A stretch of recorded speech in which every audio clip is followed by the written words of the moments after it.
So check out all that content on NikonUSA.com Creators Hour. But right now, as you can see, I've got the amazing Deanne Fitzmaurice. She's a Pulitzer Prize-winning photojournalist. She's a Nikon ambassador. She is the co-owner of Think Tank Bags, co-founder of Think Tank Bags. Welcome with us to this Creators Hour. Deanne, how are you? Hey, I'm doing great. Nice to be here, Mike. I'm so glad you're here. As always, it's nice to see you. I know you're there with Kurt. How are things going for you? What are you doing during these times? Everybody safe around you?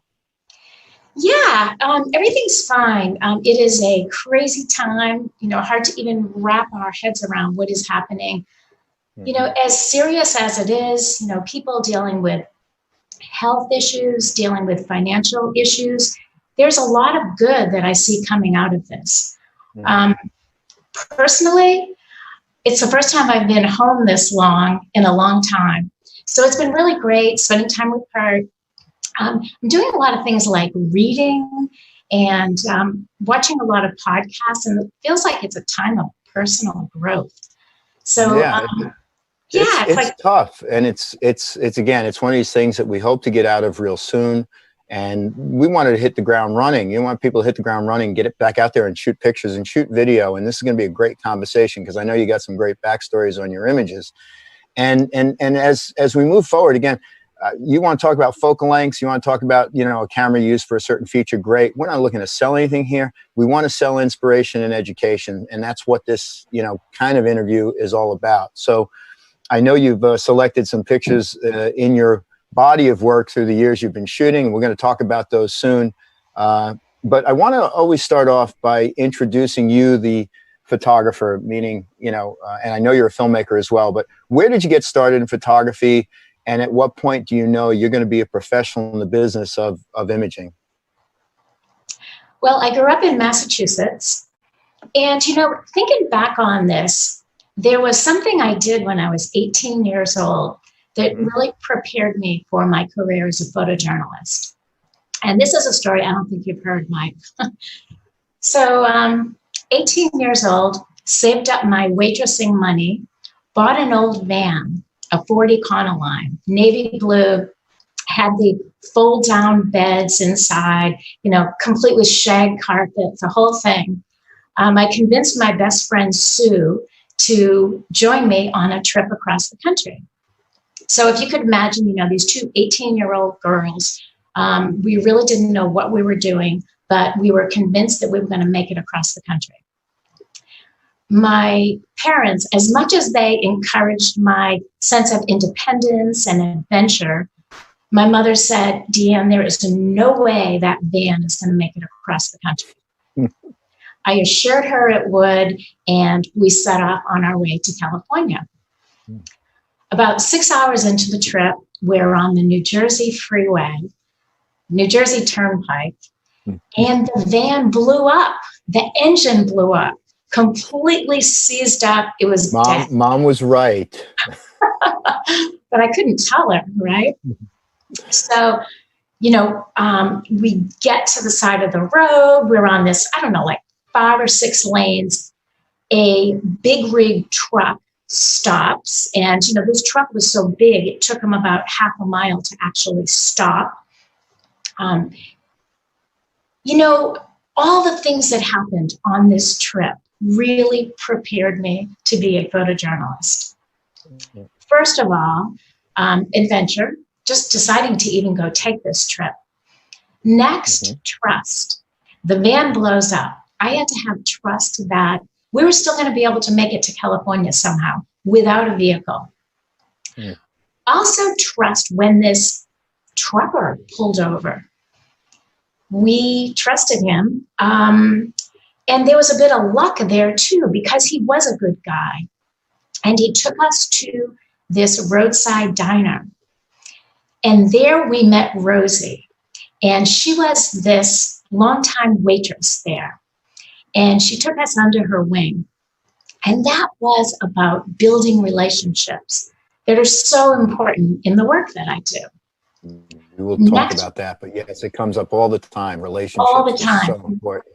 Exactly. So you're at this truck stop with Rosie. This is great. No, I didn't know this story. Okay, so Next, we had to problem solve, something I have to do on every one of my assignments. And we had to solve the problem of how do we get to California without a vehicle?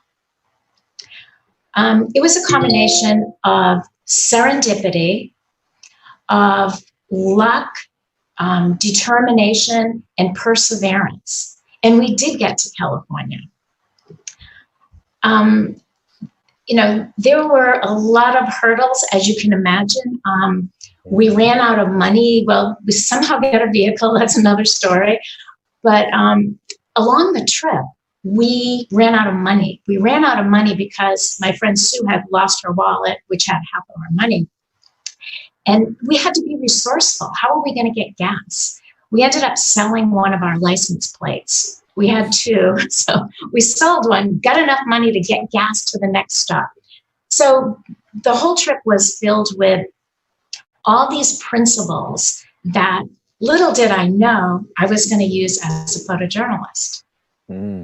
So after that trip to California, I came back to Massachusetts and I started taking classes, going to school at community colleges, trying to figure out what I was going to do. I was taking a lot of art classes. I was interested in art history, literature, music classes, and just trying to figure out where I was going to go. But I was really drawn to get back to California. So I applied to the Academy of Art in San Francisco, got accepted, headed out back to California. And I started taking, all these art classes, again, art history, and trying to find my way in that. I was taking painting and drawing, but I took graphic design and I took photography. And it was at that moment when I picked up the camera and realized that I could continue having these kind of adventures of being out in America, telling stories, that I could do that as a career. So I was taking all different kinds of photography classes, but it was the photojournalism, the documentary photography that really connected with me because it was the personal story, the human story that I really gravitated towards. So when I graduated from the Academy of Art, got a BFA in fine art, I started working at the San Francisco Chronicle, and it was an incredible ride there at the Chronicle. Every day was an adventure. Every day was an education. I was out learning something new, photographing news, sports, entertainment, culture, and, just kind of learning the craft. Now, at the Academy of Art, I took a lot of photography classes, but they didn't have a lot of photojournalism. So that I kind of learned on the street. I just learned that by doing that, by my colleagues, learned about the ethics of photojournalism and, the power of it. We talked a lot about with other interviews with photographers, mentors. Was there anybody that mentored you or somebody that you really respected or you followed, were inspired by? I would say at the Academy of Art, the director of photography, Paul Radicke, was very influential to me. He was really in the art photography world, but he started this magazine, Photo Metro, and it was kind of a local magazine, but dealt with art photography.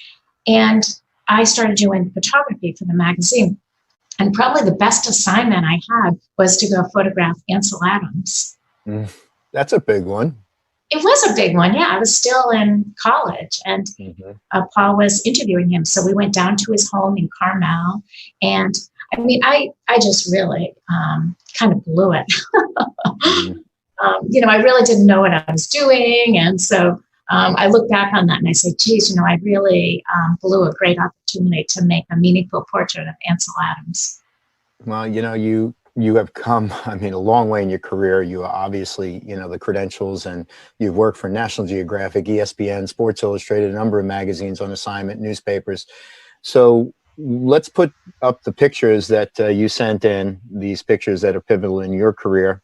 So I'm going to share the screen and we're going to launch Keynote.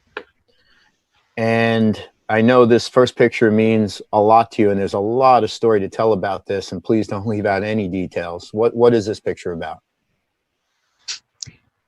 This is a story about Salah Khalaf, a very meaningful project to me. I was going along at the Chronicle doing the assignments that I had told you about, news, sports, entertainment. But I didn't realize the power of photography until I got to this story. And everything I had done throughout my career, I feel like prepared me for this story. Mm-hmm. It was 2003. The war in Iraq had just begun. Now, I never considered myself a conflict photographer, a war photographer, like many other photojournalists I respect are. And they've gone to war and they've told incredible and important stories there. But this gave me the opportunity to tell a story of the war right in my backyard. So 2003, war had just begun. Salah, 9 years old, walking home from school in his little village in Iraq. He's with his older brother, and he saw what he thought was a ball, picked it up. It turned out to be a bomb. It blew up just as his older brother's coming to get it out of his hands. It ended up killing his older brother, Dia, and severely injuring Salah. He lost an eye, he lost a hand, he lost most of the fingers on his other hand, his abdomen was blown open, and his father heard about the accident, came rushing to the scene, sees that one child has died and the other one is clinging to life. He scoops him up, brings him to an Iraqi hospital, and they try to save him, and they say, "We can't save him. Your only hope is to bring him to the Americans." So they, so Rahim, the dad, brings him to this Iraqi or this American medical tent, and the doctor there, Dr. J. Johanigman, takes him in and stabilizes him. Keeps him there for about a week. The doctors and nurses were so moved by Salah. They were saying, this kid really should not be alive. He has this incredible will to live. And the doctor nicknamed him Lionheart. So after about a week of caring for him, he knew he really didn't have what was needed to save him. And he had to get him to America. Now, this doctor started reaching out to other doctors he knew in America. And Dr. J. Johanigman at Children's Hospital in Oakland said, if you can get him here, I'll take him in and I'll take care of him. So through an incredible series of circumstances, Salah was brought to America. At the same time, I was sitting in the photo lab at the Chronicle, and my editor came back and said, hey, Deanne, we have a story we want you to do. We want you to go out with writer Meredith May, and over at Children's Hospital, there's this little boy that just came in from Iraq, severely injured. We want to do a story for tomorrow's paper. Mm-hmm. So Meredith and I, we jump in the car, drive over there. And I got to tell you, when we walked into that hospital room, what we saw, it was something I was never prepared for. And I mean, the fact that it was so moving. You know, here's this little boy. His dad is standing next to him, doesn't speak English, doesn't know what to do. All he wants is someone to save his son. Mm. So, you know, I photographed this. We walk out of the room, and Meredith and I, you know, we just had to collect ourselves. Sure. But we went back to the office, and we told our editors, we really want to stay with this story. It looks like this boy's going to be here for about 6 weeks. Mm. And our editors agreed, and so we started along this path. Now, what we had to do is we had to gain access. At the hospital, it's difficult because of the patient confidentiality rules. But the administrators at the hospital, they said, you know what, if Rahim, the dad, and Salah agree, then it's okay. You can come into the hospital and you can tell this story. Mm-hmm. So without speaking the same language, we had to build their trust, and we had to build a relationship. And to me, that it just goes so far. It's something that I've learned to do on every assignment that I do. It's about, what I find is just sharing something about me, about who I am, making them feel comfortable with me, and just being honest and being real, speaking from my heart. So they let us into their lives, and I just started, showing up whenever I could. We'd try to go to the hospital when something important was happening, and we'd try to just show up on an ordinary day. And some of the best pictures were just from ordinary days when we'd just show up. Hey, Deanne, so was this like the first story that you really put yourself into with a very long-term, don't know when it's going to end kind of approach? Yeah, it absolutely was. It was, we had incredible support from our editors. They believed in this story, and they gave us the time and resources we needed to tell the story well. And plus, I felt like such a responsibility to this boy and to the story, to tell it as well as I could, to put as much heart and soul into it, to spend as much time as I could, and to tell it in such an honest and real way. So the journey of this story, he was in the hospital for 6 weeks. I documented that. Then when they were released, they weren't able to go back to Iraq as they had planned, because insurgents had thought that they weren't going to, insurgents had thought that Rahim was an American spy, and that's why his child was being treated in America. So they knew it was too dangerous to go back. So they just stayed. They got a little apartment, and so we continued documenting that part of the story of them adjusting to life in America. And then they got asylum to stay, and they were able to apply for asylum for Salah's mom and the other children to come over. They were granted that, and we ended up going to Iraq, and that had a whole other series of complications and challenges. But we were able to capture the moment of when his mom crossed the border, and then we documented the reunion. But there was one really interesting point that stands out to me, and it was we were at the border of Iraq, chaotic, as you can imagine. This was 2004. There was a lot going on. There was a war zone. Sure. And we were trying to figure out, how are we going to find them at the border? It was so chaotic. So we asked the American embassy for help. We said, can you help us connect with these people at the border? And they said, no, we've got too much going on. We really can't do this. And I was thinking, I really need them to help me here. And I ended up telling this guy from the embassy, I said, can I show you some pictures? And I showed him pictures that I had shot of Salah up till that point. And talk about the power of photography. He looked at these images. He was brought to tears. And he said, I have a boy his age. What can I do to help him? And he just, cleared the way for us to be in a position to get the photos we needed to get there. And when did you shoot this picture? This actual picture was in 2003. I started the story in 2003 and continued it all through 2004 and on from there. You're still in touch with this family, right? Yes, I am. Yep.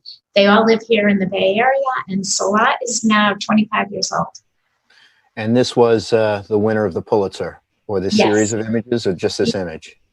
The series of images. So it was a series of 20 images. And this was the first image of the body of work, but it was work that I had shot starting in 2003 up through the end of 2004. And this photograph, I looked at Salah. He was missing an eye, and it was, at first it was difficult to look at, but when I looked at him, I just saw this spark in his eye right here. I saw this spirit and this soul, and I wanted to capture that, and I wanted people to see that. I didn't want them to see the disfiguration and be turned away. I wanted them to see this and to access this story. This is his father comforting him with his hand. Well, it's an unbelievable picture. And for those of you tuning in, and correct me if I'm wrong, Deanne, if they go to your website, they can see the entire story of Salah, right? That's right. Yeah, I have the 20 images that that were awarded the Pulitzer. I have those on my website. I've been continuing to follow his story for all the years since then, and I don't have that on my website yet. I'm still figuring out how I'm going to put that together. Work in progress. A beautiful image, and thank you for sharing that backstory. A professional baseball player from San Francisco named Barry Bonds. Talk about Barry Bonds. What's the connection here? What's the story behind this photo? Oh yeah. Okay. So this was another pivotal story for me. Mm-hmm. So, as I said, I was photographing all these different things for the Chronicle, and sports was one of the things I did, and I loved it. Loved the challenge of it, but it was sports action that I was photographing. I was photographing, football, the Niners, the Raiders, baseball, the Giants, the A's. Those were the two predominant sports that I was photographing. But the teams were good, and I was really challenged to understand the game. I would prepare for it. I would research it. And trying to get better at the craft, the hand-eye coordination of anticipating where do I need to be to capture these game-deciding moments. So I loved the challenge of it and, kept working at the craft of getting better at it. But with this story, I learned to separate from the pack of photographers and find a way to tell my own story. Mm-hmm. And this style of photography, this sports documentary work that began with this Barry Bonds story has led to many assignments that I've done with Sports Illustrated, with ESPN, with the Players Tribune, with all the major sports organizations, publications. And it's because I was doing things differently. I was approaching stories differently. Mm-hmm. So at this time, this was 2002, Barry Bonds, big star. He was breaking all the records, all the home run records, the 600 home run, the 700th home run. He was bypassing Willie Mays, Hank Aaron. So he was a big story. And every time he reached one of these milestones, we'd all go out, all the photographers, national photographers too, would all come to photograph these historic moments. Mm. And, we would analyze it. We would say, okay, Barry Bonds, he's left-handed, but he usually hits to right field. He's going to look up this way, and really analyzing it. How are we going to get the best picture of this home run? But thinking about the action. And it was always, okay, whoa, he just hit the big home run. Did you get the ball on the bat? Which was really challenging. Always the first question, right? Ball on the bat. Exactly, because it's really easy to miss that, but it's like, it takes an incredible skill to get that moment, and it's always great when you can get that. But it was always about the action. Mm-hmm. Then I started to think about, well, who is Barry Bonds anyway? Who is he as a person? I became really interested in the human story of who is the athlete off the field. Barry was known to be difficult with photographers, with the media, really didn't like being photographed, really put up a wall around him. So he was a, contradictory kind of personality. We couldn't understand him. We all kind of tiptoed around him. We were afraid. He had a good way of intimidating us. But I was kind of curious about, who is this guy? What makes him tick? Mm-hmm. So I thought, wow, how could I possibly do a behind-the-scenes story? So I started going through the typical ways. I go to the Giants. Hey, can I do a story with Barry behind the scenes? They say, no way, not going to happen. Go to his agent. I go to his agent. No, it's not going to happen. So just hitting roadblocks all along the way. And it's important to let people know that it doesn't always happen right away. You do get a lot of no responses, right? You get a lot of rejection. I can't tell you how many no's I've received, but it's part of that perseverance, like the same perseverance I've learned about getting across the country when I was 18 years old without a vehicle. So how do you finally get to Barry? How do you make that happen? Okay, so it was spring training. I show up there, and Barry's there. It was down in Arizona, and he arrives at the field. And instead of running around the field like the other place, he just kind of laid down on the field and kind of was kicking back. And I'm thinking, wow, that's weird. And I was standing there with a long lens. I swing the lens to photograph him. And he looked at me and glared at me like he was furious at me. Now, I was intimidated, I was nervous, but I was also really irritated. I was thinking, I'm just here trying to do my job, trying to tell the story of Barry arriving, but somehow I got up this confidence, and there were other photographers there, other media there, but I just walked onto the field, and I walked up to Barry, and I confronted him, and I said, Barry, do you have a problem with me photographing you? And if so, are there some boundaries that I should know about? No, I don't know where that came from. I was just feeling really brave, but I was also feeling like, hey, we're both adults here. Let's just talk. What's going on here? And just try to make a human connection as well. And somehow he put down his guard, this wall that he's built around him. And he said, no, I don't have a problem. What's your name? Who do you shoot for? And from that moment forward, he let me into his world, and I was able to go behind the scenes and photograph him at home with his family, and just being able to get some really interesting, revealing photos about him, and able to show that, behind this wall that he put up, he, was a kind guy. He had a great sense of humor. Definitely that contradiction still existed, but I felt like I was able to get a little bit towards that. So this kind of started a niche for me of doing behind the scenes sports documentary, sports culture work. Sometimes, just a simple communication and just simply asking, as you did, and respecting, and then the trust starts. So, I mean, this is great too. And this picture really does tell that amazing story about the celebrity he was in San Francisco. And you're back in a section of, I assume, going into the dugout or into the locker room, that stairwell. You see all the other photographers. You see he is obviously somebody that everybody was paying attention to, and it's a really well done picture. So thank you for sharing it. Thank you for sharing the story. I've heard you present this about Barry, but it's an amazing story. I believe this is part of a series called Rosie the Riveter. This is another beautiful image. Talk to this picture. Yeah. So this is a project that came to me. I collaborated with an organization called Jobs to Move America. It came to me like most assignments do, through a personal connection, through a referral. So much of my work is built on those relationships, the relationships of how the assignment comes to me, and then the relationships that I build with the people that I photograph. But it was just an email that came to me from this organization, and they said, you were referred to us.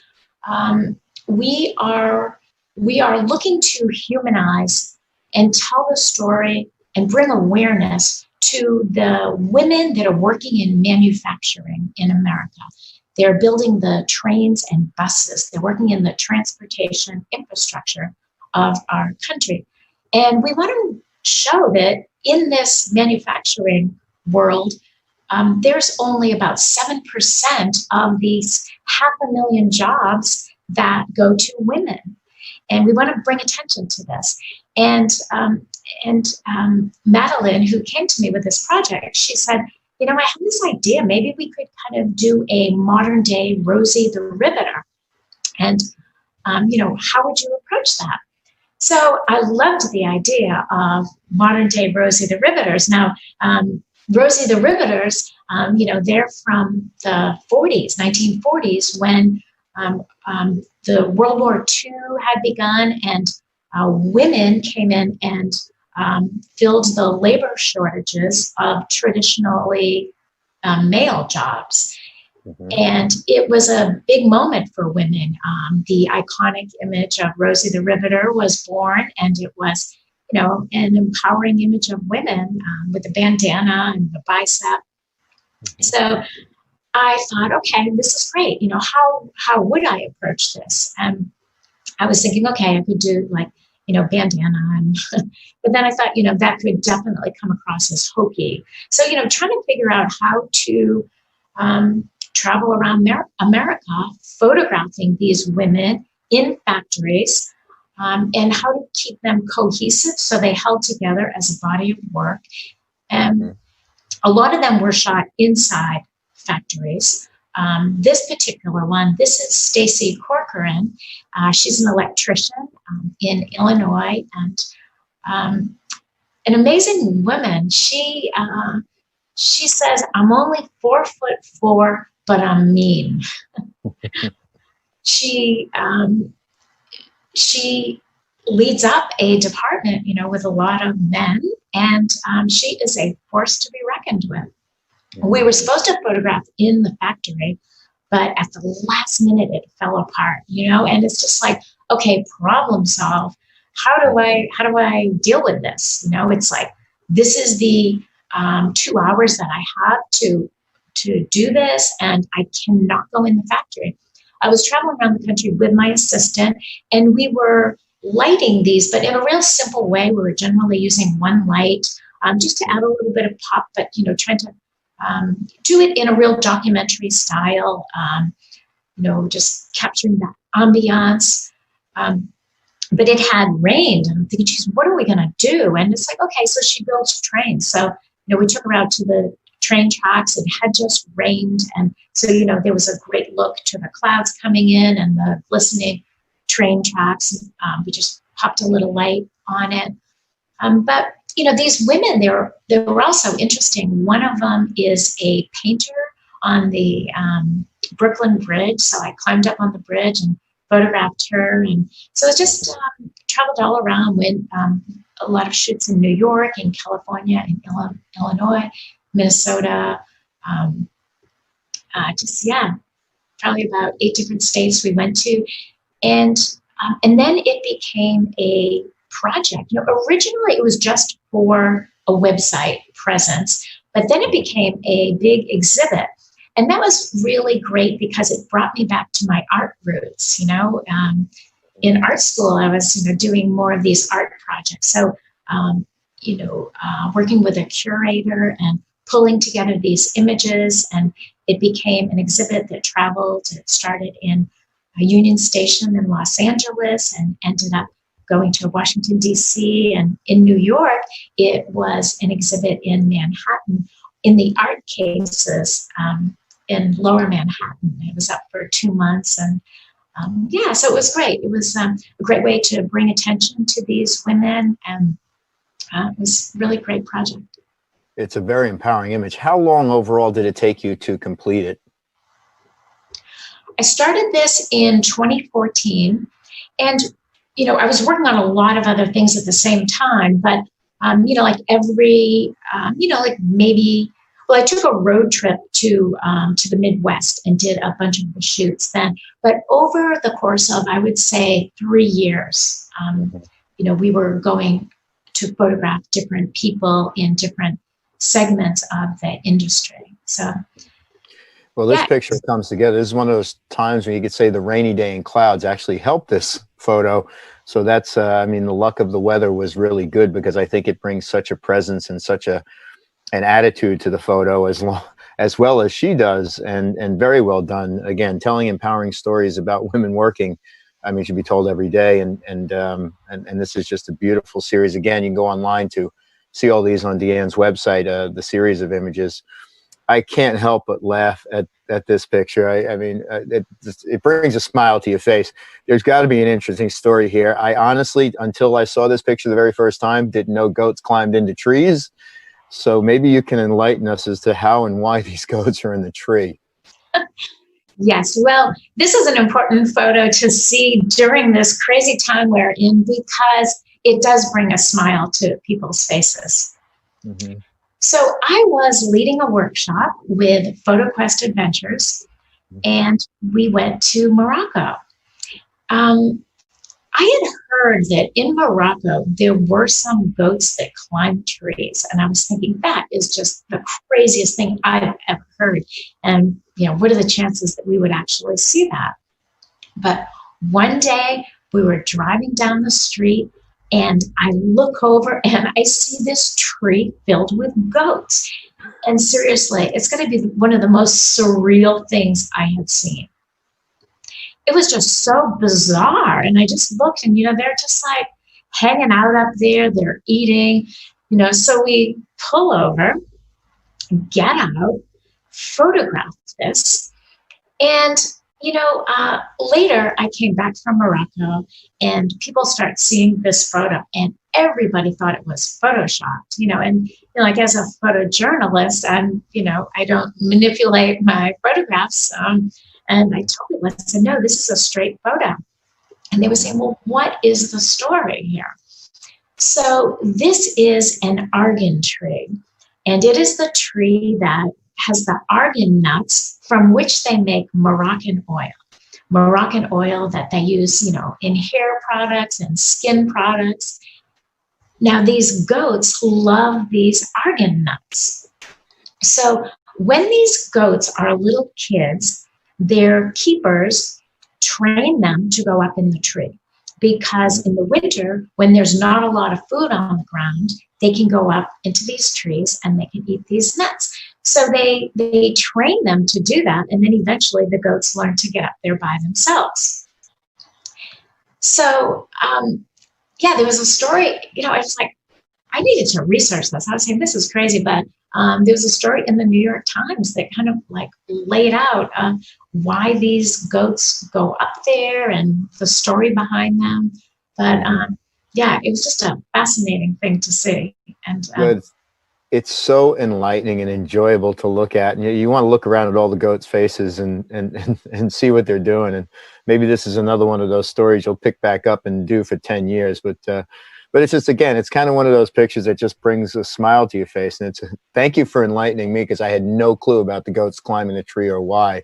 Maybe some of you out there haven't seen that already either. But it's definitely nice, a nice break in between some of the tougher stories that you've had to cover. And I guess that speaks volumes about being prepared and ready. While we're here, throughout your career, do you have certain go-to lenses and focal lengths as a photojournalist? Do you try to pack light? What's your approach to when it comes to lens selection? Well, I like to travel light. Early in my career, I used to carry so much equipment. I would, always have 2 bodies, lots of lenses. And, that was part of Think Tank, like when we started Think Tank, it was like, okay, how do we carry all this stuff, pulling my back. And so we started coming up with, hip packs and belt packs, just, ways to get this weight off my shoulders. But I love whenever possible to have one body and just a few lenses. And I really love prime lenses. Mm-hmm. Just absolutely love them. 35 1.4 is the favorite. I love the 85 1.4, and I'm really excited about the 105 1.4. Mm-hmm.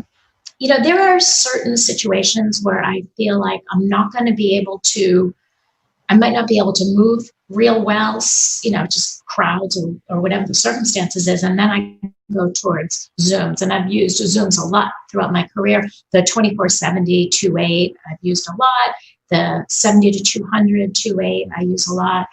But I would say, my choice is to go with the prime lenses and use that beautiful shallow depth of field. Beautiful. All right, moving forward, if people are into music, especially, I guess in the 80s, right? This gentleman was really, really popular. Who is this, and why are you shooting him? Okay, now, it's funny. When you think about the Rosie work that I just showed you and this Huey work, Huey Lewis, these are portraits, and they're different from my documentary work. Mm-hmm. I have spent my career trying to become invisible. Become invisible so I can capture moments like I do, like with Salah and, with the behind the scenes documentary work, sports work, becoming invisible. But once I switch to a portrait, I'm in charge, I'm directing. And so it's a real different way of working. And at first, I really didn't like portraiture because it was hard for me to switch gears from trying to be invisible to directing people. But I've learned to embrace portrait photography. And so it's been really great to, it's like as a photojournalist, I think you just have to be so well-rounded.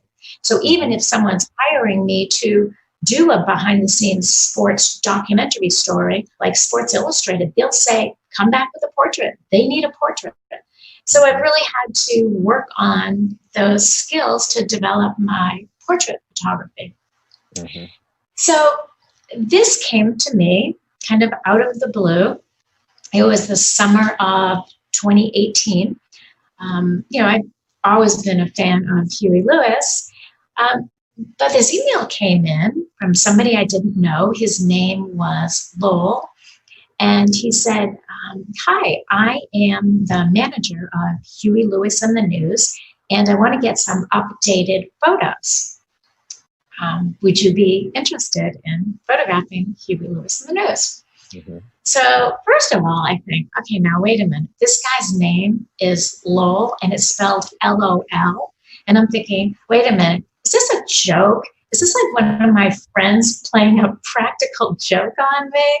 It's like, and then it's like, okay, then the next line is, I got your name from Joel Sullivan.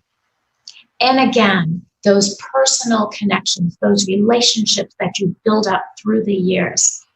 Joel Sullivan and I worked together at the Chronicle. He was the longtime music critic there. And he and I did many stories together.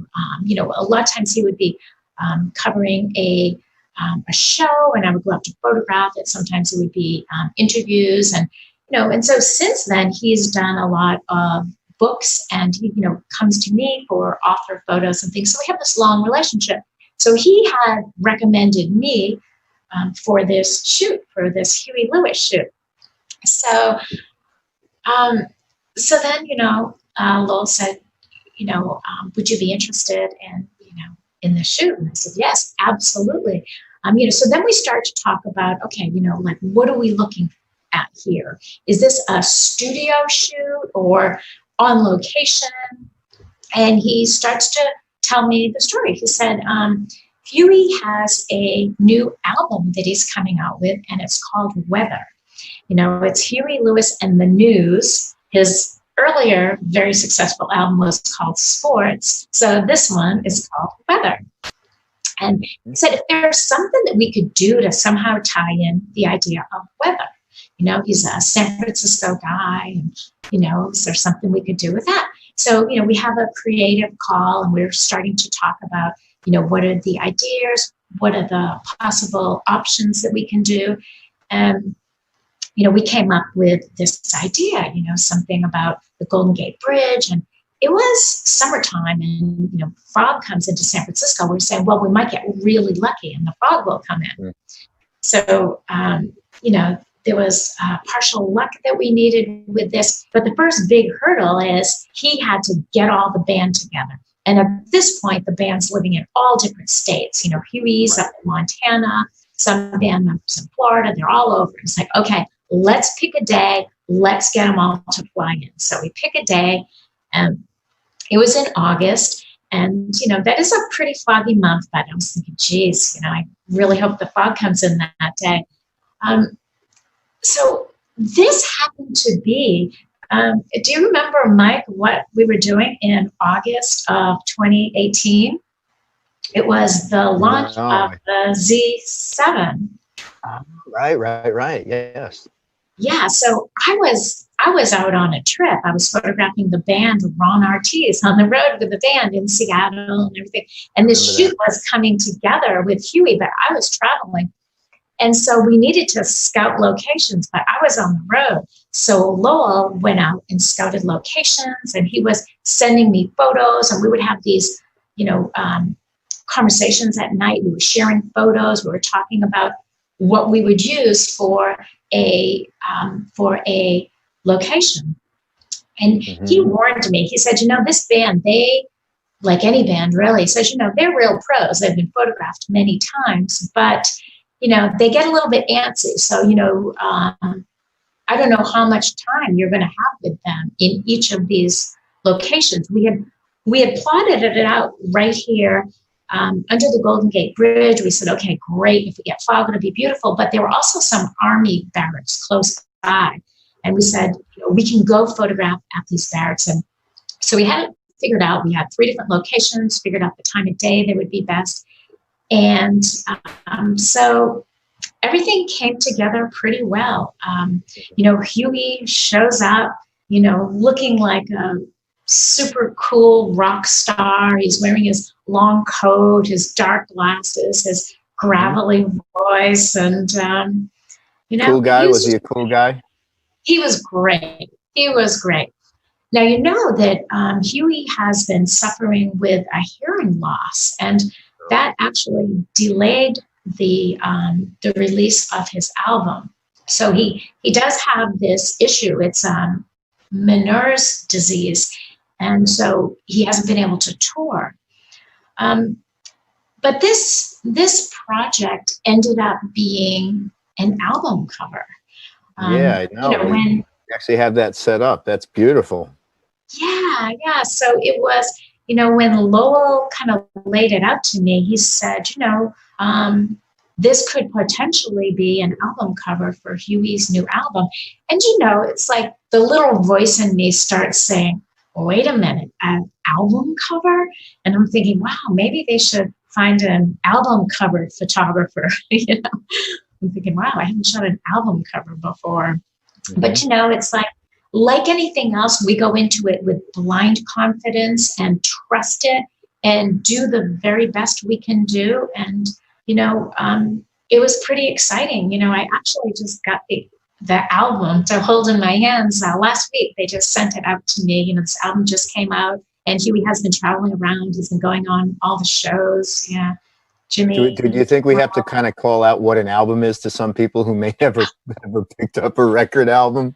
I mean, cover art, illustration, that's what kind of got me into art in the first place, was seeing the covers of albums, LPs back in the day. And we see a little bit of that trend coming back and people getting into turntables and stuff. But, album art is kind of a thing of a weird past. It's now a small graphic that we see online and streaming and stuff. But this is really well done. I don't know him personally, but I love Huey's music. I mean, Back to the Future and a bunch of other huge songs he had throughout his career. But this is just that peaceful kind of, like you say, that cool, chillaxed, rock star in a great moment with a great smile, great relaxed smile. So thank you for that backstory here. Now, this one's kind of like a tough one in a way. I mean, not that the fact that going to shoot a Super Bowl, I've shot them before, and I think people think they're a lot easier and more fun than they really are when you get there, and you have to get there so early and wait, hurry up and wait throughout the entire day. But you had mentioned to me too, this is one of the last stories you've covered before this virus kicked in. So talk a little bit about the next couple of pictures we got coming up as we start to wind this hour down. Like, gosh, it's going so fast, but these are great stories. So pick it up and take it from here. Yes. So this assignment, the Super Bowl, as you said, yes, this was my last travel assignment before the pandemic. It was February 2nd. And, it is a direct journey from that Barry Bonds photo. So, as I said, I started doing behind the scenes work with that Barry Bonds story. And just over these years, I have been doing this kind of work where editors come to me and they say, Deanne, we want you to photograph, do your thing kind of behind the scenes. and tell us the story of this athlete or of this event. The behind the scenes, like we want different pictures than the photos that everyone else is going to come back with.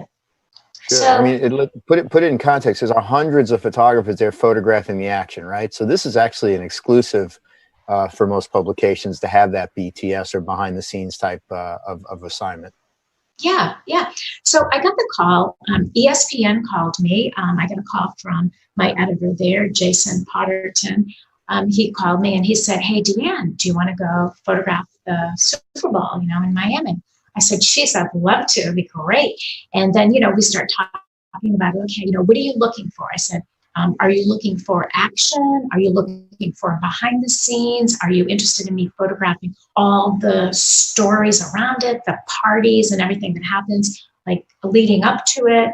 And so he starts to lay it out to me and he said, "We definitely do want you shooting action. You're going to be credentialed on the field. You're going to be, a side position, kneeling on the sidelines alongside all the other photographers. So we want you to get action, but we also want you to get the kind of pictures that you get around the edges, pictures around the edge." So there were 3 of us photographing this for ESPN. And I was at one end of the field. Joe Amon was at the other end of the field. And Josh was up above. He was in an overhead position. So we all kind of knew what we had to do. So I'm kneeling there on the sidelines, shooting the game. I've got a 180 to 400, that lens, which I love, with a built-in teleconverter. So I was able to get what I needed to in terms of things at the other end of the field. But, getting, I should backtrack a little bit. Getting the position is always a ordeal at a huge event like this because there were so many photographers.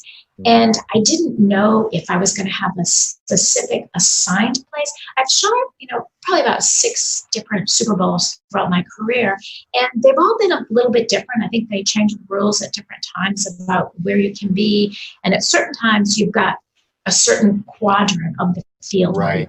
Or maybe at one end. And so I didn't really know, but when we got there, there really weren't any specific places for us. And they said on the day of the game, you can go mark a position. So I went out there and had to scramble trying to find a position. So I chose a position, and the game started. And I just felt like I picked a bad spot. Nothing was coming my way. Nothing was coming. It happens. It happens. Yeah. Mm-hmm. Nothing was coming to my corner.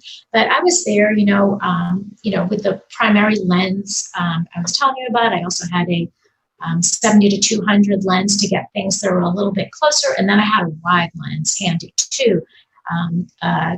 24 to 70, just in case the action happened right in front of me. I had an assistant with me. He was a runner, and he was next to me. And whenever I thought I got something good, I would just hand off my cards to him, and he would run to the press room where we had 2 editors for ESPN set up, and they were downloading our stuff and getting it back to headquarters pretty quickly. Right.